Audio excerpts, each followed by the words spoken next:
as said in the Charlie XCX and Troye Sivan's 2018 hit, 1999, I just want to go back to 1999. That's the Y2K nostalgia we're talking about. Today, let's talk about the cybercore trend, its origins, and how and why it's a big thing again. Cybercore, also known as Y2K futurism, is a sub-aesthetic of the Y2K trend we are all sick and tired of by now. It's part of a broader category of cyber styles like cyberpunk and cybergoth, and they stem from the internet and digital age, reflecting themes of cyberculture and technology. We can notice some similarities between cybercore and this aesthetic called Fruitiger Aero, because both kind of represent how the future was idealized in the late 90s and early 2000s. It was basically the retrofuturism of that era. Except Cybercore is more focused on games and that early internet feeling and look. Think lava lamps, old Nokia phones, PlayStation classics,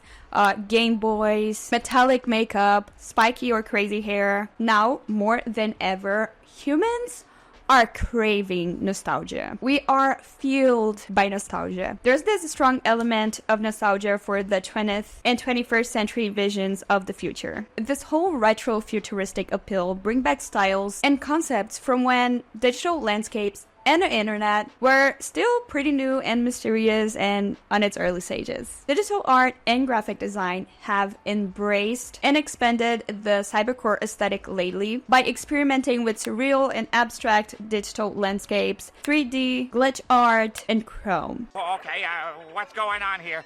Why is everything chrome? Everything is chrome in the future.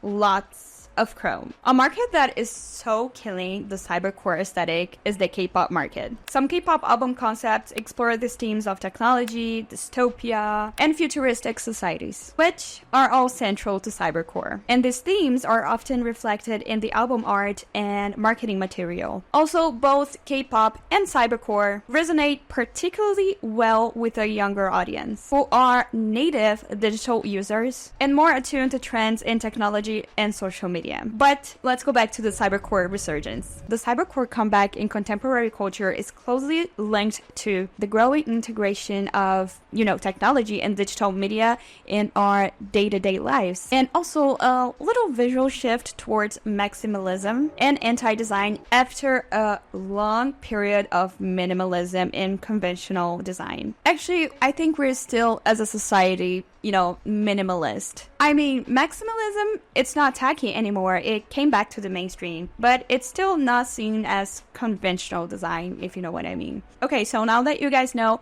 what cybercore is, where did it came from, and why is it back?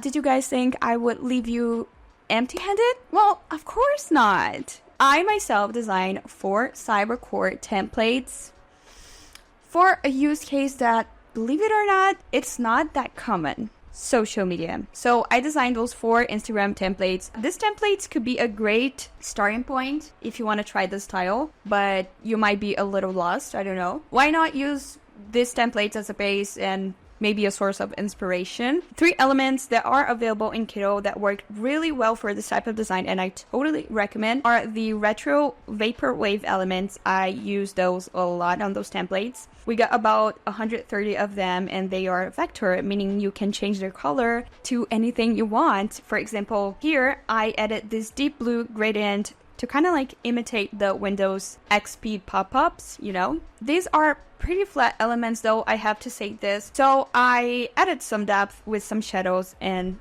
the gradients.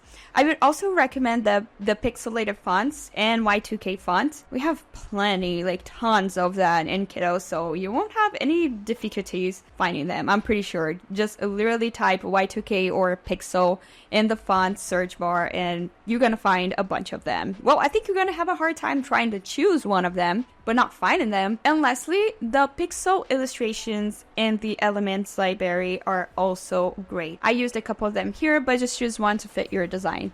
Oh, wait. Also, I must add another one because I forgot. We have the pixel art, clip style art in the AI generator now. So you can generate whatever you want. I didn't use for this design, but props to that. It's really cool. I'm gonna generate one right now just so I can show you. All right, this is awesome. I can delete the background and I can vectorize it if I want and then change the colors. That's really nice. So, and I think we can wrap up in the Cybercore trend for today. Let me know what you guys think in the comments. What do you guys think of the Cybercore trend? Do you guys like that type of style, or do you think, it might be just a trend, it will pass? Are you guys into kind of a more experimental approach? What's your take on the resurgence of Cybercore? I want to know it all.